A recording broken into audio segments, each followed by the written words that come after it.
Well, this is Dr. Duke, and right now I just want to talk about my health, the state of my health right now.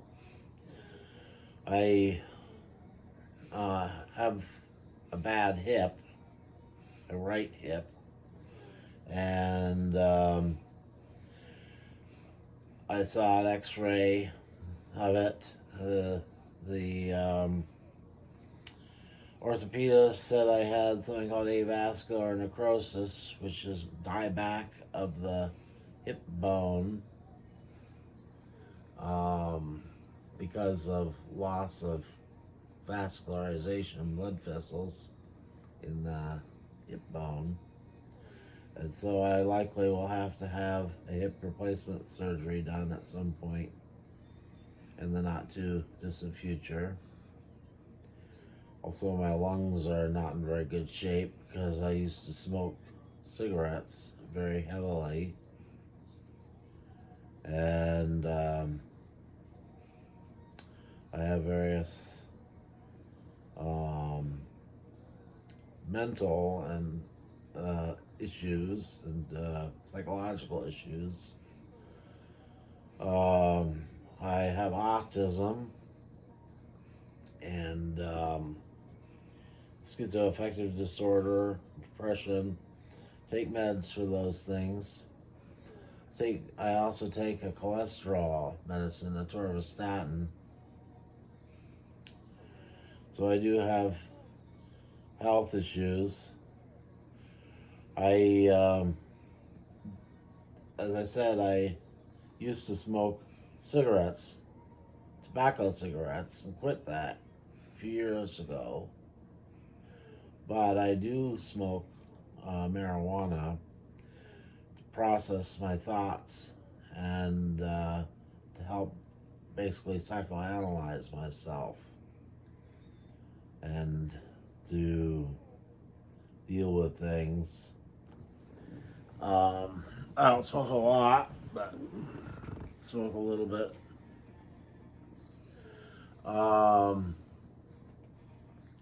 Is very hard, and also, I have sleep apnea and very severe sleep apnea. I had a sleep study done a while back, and I'm going to be fitted with a CPAP machine in a few days, so hopefully that will get better. I am not working right now because of the sleep apnea. The doctor says I shouldn't drive, and the job I was doing involved me driving around, so can't do that for the time being until I get medically cleared after I get my CPAP and start using it. Well, anyway. One second, I had one quick thing. Go ahead. Part of the reason I think he uses marijuana is to deal with the pain, that he suffers through mentally. That, he goes through on a daily basis for his feeling lonely in the past. Yes. And his sufferingness from constantly feeling lonely. Which I constantly feel lonely too. I feel lonely all the time in my heart. I feel lonely all the time and depressed. But I don't self-medicate with stuff. I just deal with it. I deal with my depression and I just, don't really do anything to help myself with it. Besides, I do ingest a lot of sugar. Like sugar drinks and stuff. But that's pretty much it. But I think he does it just out of the cause of pain, and I think that's the reason he has to have an addiction, whether it's cigarettes or alcohol or weed. Yeah, because it's to cover up his pain from his past and pain from depression, because he's suffered through so much, and I think that's some reason he does it, because he has to have it to cover up that pain. Yeah, that's the reason I think he does it, and I think it's psychological. I don't think it's the fact that he needs it. I think it's just the fact that it's psychological, and that's the reason he needs it. But that's the reason I think so. So I don't think it's the fact that he's, it's bad. I just think that he psychologically needs help dealing with his pain, and maybe needs a little help and support that he's not getting. And like I said, the mental health system is flawed, and they're not helping people with autism and people with disabilities enough, and helping them get out there and getting the support they need. And there's not enough support groups and stuff like that to get the help they need. And when he went to a gay support group, apparently there was not enough people there to support him. And Oh yeah, that was really bad. And let me tell a little bit about that.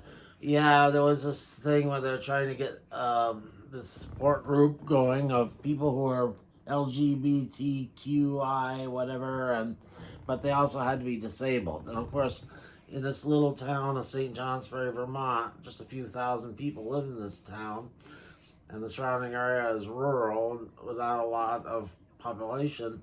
There just aren't very many people that are both LGBTQIA, etc., and disabled. So to try to have a support group, it just didn't work. I kept going to it, but it was just me and one other person, the person who was facilitating it. No one else showed up, except a couple of times there was one other person, but that was it. I stopped going to it. It was dead practically, moribund. And then there was other times he was let down too from other things, and it was all because the mental health system is flawed. And people that are like Harold, and they need more support that we're not getting. And then my friend Elizabeth also needs support that she's not getting, and it causes issues with us mentally and causes issues with us physically because we're not getting the support we need, and it's not good. And they really need to do something about the mental health system because it's not right what they're doing to clients, and it's not right. Yeah, it's not. It doesn't save money to deny services to people. In my case, if I'd gotten full and comprehensive services early on, the course of my life would have been totally different, and I may have been much more productive and not used as much resources as I have ended up, resources of the system, as I actually ended up using and being relatively not that productive. Yeah, it's just the way things work in the mental health system. Yeah, well, it's not just the mental health system, it's priorities, government priorities, what they'll fund. Yeah, pretty much the way things work, yeah. Like, it's happening to a lot of people, like someone that Harold's mom is trying to work with, and I'm not going to name names because it's personal and private information, but it's just ridiculous what people go through, and it's just really sad, and it's just not fair what people go through with autism and what people go through in general. It's just not fair, and it's really sad, and people really need to get help they need, and it's just ridiculous. And people are put through a lot of trauma, and people are really drugged up on medication. Me and my friend were drugged up so much on medication that I was stuttering and not able to complete sentences and mumbling, and not even barely able to talk because I was so overly medicated. And now I'm actually able to complete sentences and able to talk better and be able to be more energetic and actually able to want to do things. Before I would just want to hide in my apartment, not want to do anything, and just sit here and just rot. It's pretty much the way I was because I was so overly medicated. I just was like a zombie. It's the way things were. Because I thought I needed to be that way to be able to function, because that's what mental health said I needed to be. I listened to their advice. Yeah, the psychiatrists, psychiatrists are MDs, they're doctors, and their principal job, it seems, in practice, is to prescribe pills to people. That's what they do. they don't even necessarily do a very good diagnostic workup of their patient.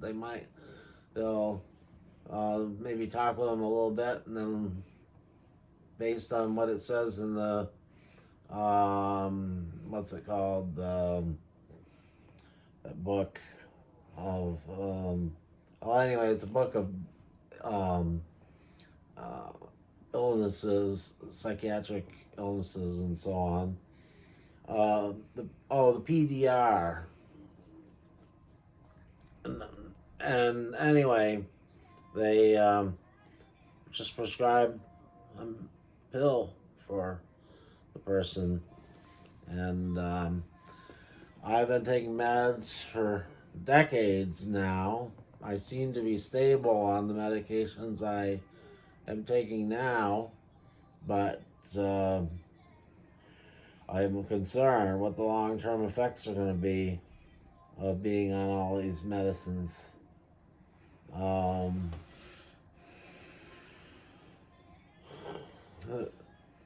Yeah, and they are quick to judge sometimes medications like marijuana, for example, but their own chemicals that they peddle can do no wrong, it seems, in their minds. Yeah, but there's stuff that they've been doing to me since I was 5. They've been putting me on random medications, switching them all the time, and causing me severe issues to the point where they almost killed me at one point and refused to switch the medication. I had to go to a neurologist. I had to go to a whole bunch of doctors for them to get me off that pill. Otherwise, my mom would have sued the doctor because they refused to take me off it. So that was really bad. Because the doctor thought I needed it. And I was getting really sick, really ill, and I almost died. Oh, that book, it was the DSM, the Diagnostic and Statistical Manual, is the book I was trying to remember the name of that doctors use to diagnose patients with. The current version that they're on now, I believe, is the DSM-5. Oh, and listen to this. You guys also need to know this. I actually did finally get a doctor a while back that did listen to me and did put me on medication that worked. But the problem is she overly medicated me with medication, and then that was the reason I was like a zombie. Because it just, yeah, she overly medicated me. She upped the meds too high. She put me on medication that worked, but she upped them too high. And then I got put with another doctor because this doctor decided to leave mental health. And this doctor decided to lower the medication and try to take me off some of them. And that's when I was able to start talking again and able to function better. And all he did is lower the meds like a few milligrams, and I'm able to function better. So he lowered it like half, one of my pills like half. So I'm able to function better now. But yeah, he's trying to take me off some of my meds, and I'm really nervous about that and what's going to happen. But because a lot of my pills are anti-seizure medications, which is going to happen to me, I'm really worried about because I've been taking them for years. And also I've been on medication since I was 5. So it's very worrisome to me, and I'm very scared, but I've been needing them. So my pills have been working for me to keep me stable, but hoping that nothing bad happens from him taking me off a lot of my meds, because I need them. I know I need them. It's just I'm not sure what's gonna happen if he takes me off all of them, like a lot of them, because I need those meds. I know I need those meds. I mean, he's the type of doctor that thinks vitamins are the answer. That's the type of doctor he is. He doesn't think that anti-psych meds are the answer. He's the type of doctor that only thinks vitamins are the answer. He doesn't believe in psych meds. And I have a feeling that my brother had this doctor at one point, and my mom had a problem with him. So, yeah. So, yeah, I'm pretty sure that's what happened. And I really don't like this doctor. I really, really don't. I really want to switch doctors. But I don't even know if I'm alive to switch doctors. But I'm gonna see if I can. I'm at least gonna try to switch doctors. See if I can. I'm gonna ask mental health if I can, and just tell them the way I feel, and tell them I want to switch doctors. And if that doesn't work, I'm gonna talk to my caseworkers and stuff. Because this doctor's he's very deeply concerning me with the fact he doesn't let me have appointments hardly at all, and when he does let me have appointments, he usually cancels them, so I can't go. And I probably have an appointment with him probably once every maybe 3 times a year, and that's just not right with a medicine provider and mental health, because it's just ridiculous. He seriously doubt he has that many clients. So it's just not right. Mental health is stretched too thin, and they really need to start taking their clients into accountability for what they do, unless they just put favoritism on each client and decide to see them more often than others. It's just not right. But I just thought I'd let you guys know what's going on. You guys need to know that my boyfriend was very wonderful to me today. He cooked me dinner, and of course we worked on the macaroni salad together a little bit. And he cooked me stuffing, and it was very nice. He helped me around my apartment a tiny little bit. It was very nice of him. He did it without me having to ask him. He was just very nice to me today. Very, very kind and loving and caring. Very, very much like a sweetheart. You know, he's always doing stuff like this. He's always a big, huge sweetheart. He's just very kind, loving boyfriend. And I don't even have to ask him to do this stuff. He just does it out of the kindness of his heart. He's a very sweetheart boyfriend. You know, he's a very, very good guy. And so are you. And I love him very much. You know, he's Love a very me good too. guy. And he's made me a few cups of coffee, and you know, he's a very, very good boyfriend, and I love him a lot. You know, he's a sweetheart.